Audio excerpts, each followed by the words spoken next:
मुझे स्पर्श मत कीजिए राजमाता कुंती, मैं मलिन हो जाऊंगी। मैं अब आपकी पुत्र वधू नहीं,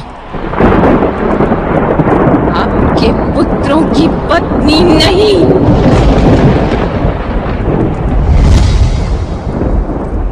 कुरुवंश की कुलवधू नहीं।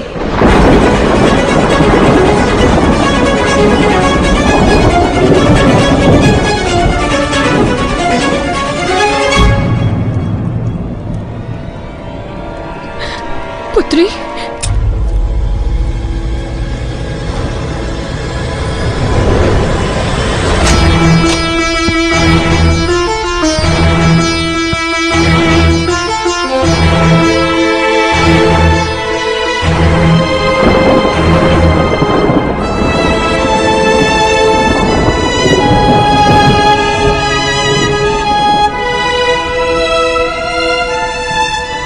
मैं अब पतिहीन, नामहीन, वंशहीन हूं।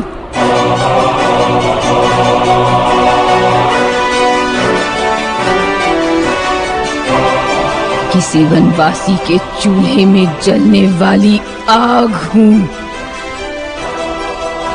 स्वयं शुद्ध हूं, किंतु अशुद्धियों पर वास है मेरा।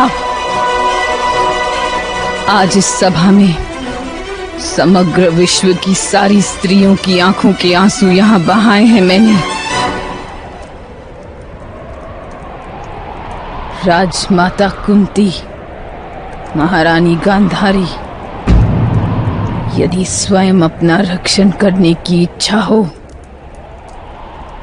तो इस सभा का त्याग करके चली जाइए, क्योंकि ये सारी की सारी सभा आज डूब जाएगी। पाहि मां, पाहि मां, जगत सृष्टि प्रलय विश्व संकटतः नाशताम्।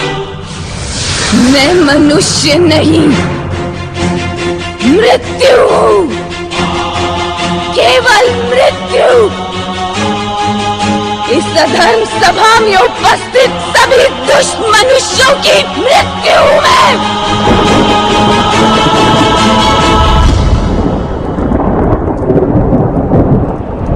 और मेरा श्राप है कि इसी क्षण, इसी पल। नहीं द्रौपदी,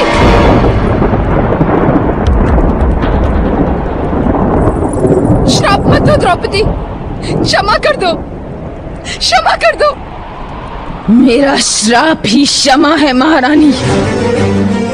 यदि दंड दूंगी तो इसी जीवन में प्रतिपल नरक का अनुभव होगा इन्हें, और इनकी पीड़ा का अंत नहीं आएगा। नहीं पुत्री, जो स्त्री जीवन देती है वो मृत्यु नहीं दे सकती। इन पुरुषों ने तो इस राजसभा में आत्महत्या ही कर ली है। जो अपने शरीर को मार दे उसे स्वहत्या कहते हैं।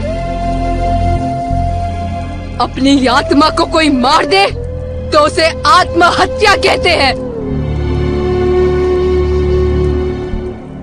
क्रोध में आकर तुम इन पुरुषों जैसा कार्य मत करो। घर को स्वच्छ करने का कार्य स्त्री करती है, संसार को स्वच्छ करने का कार्य भी स्त्री ही कर सकती है। मैं श्राप देती हूँ। ठहरो पांचाली,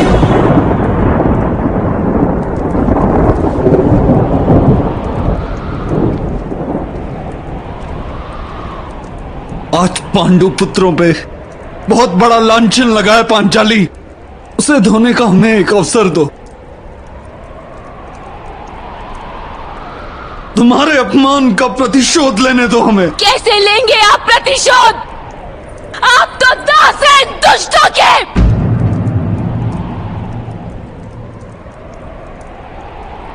और मैं अब आपको अपना पति नहीं मानती।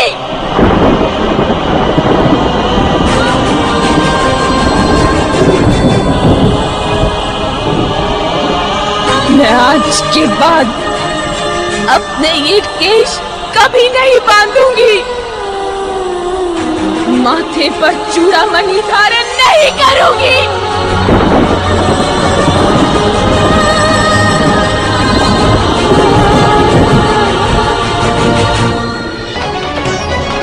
मान्य है मुझे, परंतु केवल तुम हमारी आत्मा का रक्षण कर सकती हो पांचाली। यदि तुम हमें हमारे पापों का प्रायश्चित करने का एक अवसर नहीं दोगी तो हम समय के अंत तक नरक में वास करेंगे पांचाली। एक पति नहीं, एक मित्र के रूप में तुमसे कह रहा हूं,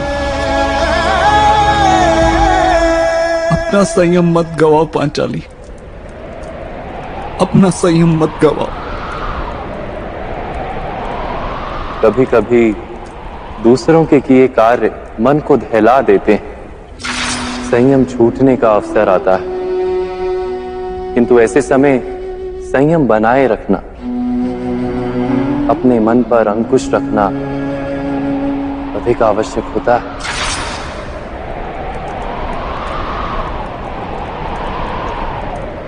संयम, संयम।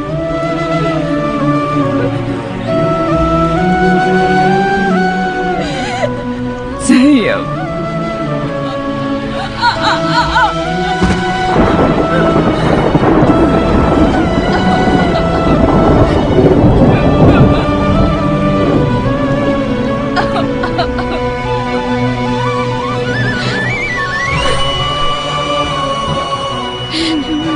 पुत्री,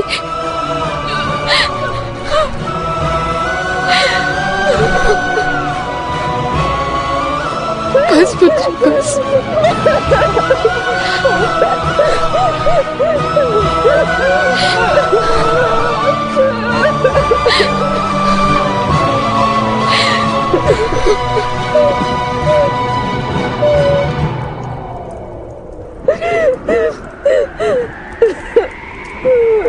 महाराज धृतराष्ट्र, आज आपके अनुज सम्राट पांडु के परिवार ने एक बार फिर से उपकार कर दिया है आप पे। जाइए, सुख भोगिए, किंतु जब तक सुख दिखता है तब तक स्मरण रहे, जिस दिन मेरे पुत्र स्वतंत्र होंगे उस दिन आपके सुख का अंत होगा।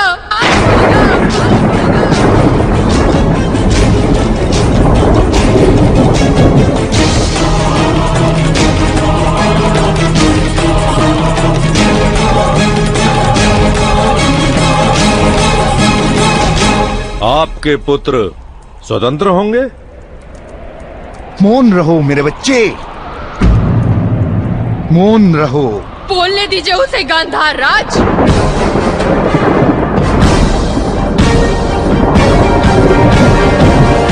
उसका घमंड बोल रहा है ये शब्द। तुम द्रौपदी को निर्वस्त्र करना चाहते थे ना दुर्योधन? अब देखो अपनी सभा को। मुख में विष लेकर चलने वाले सर्प की त्वचा भी उसका त्याग कर देती है। जिसने ये अधर्म मौन रहकर देखा, देखो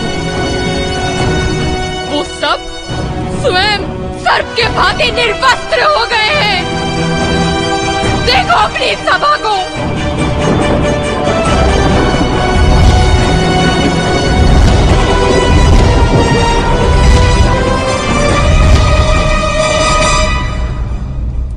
सुन लो पुत्र दुर्योधन, शीघ्र ही मैं द्वारिका जाकर कृष्ण की नारायणी सेना हस्तिनापुर के द्वार पर लाऊंगी।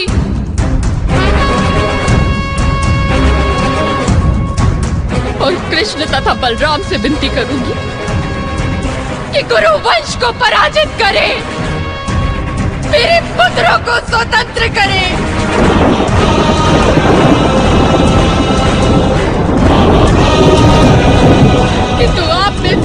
को मारे नहीं।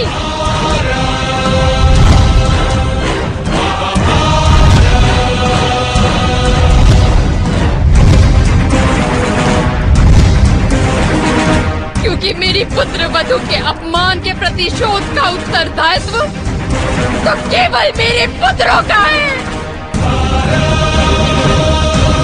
और ये कार्य केवल मेरे पुत्र ही करेंगे।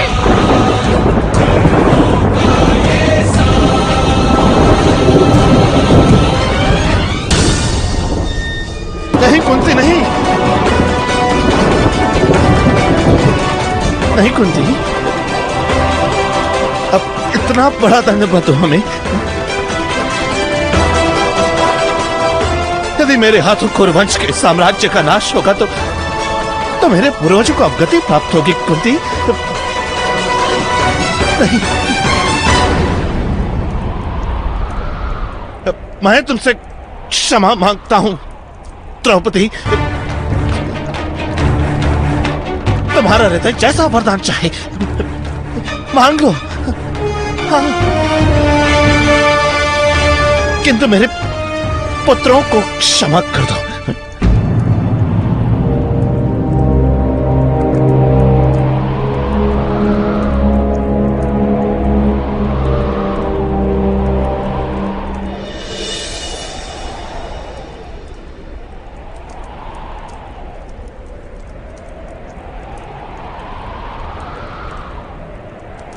यदि आपके अधिकार में हो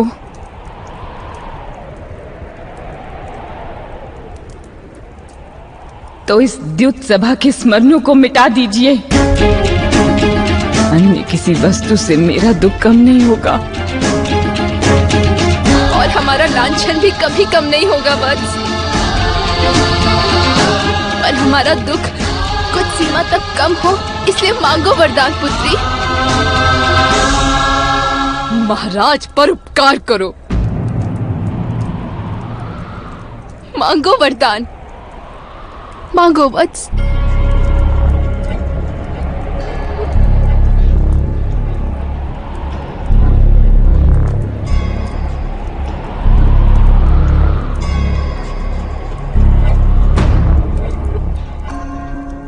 पांडु पुत्रों को स्वतंत्रता दे दीजिए।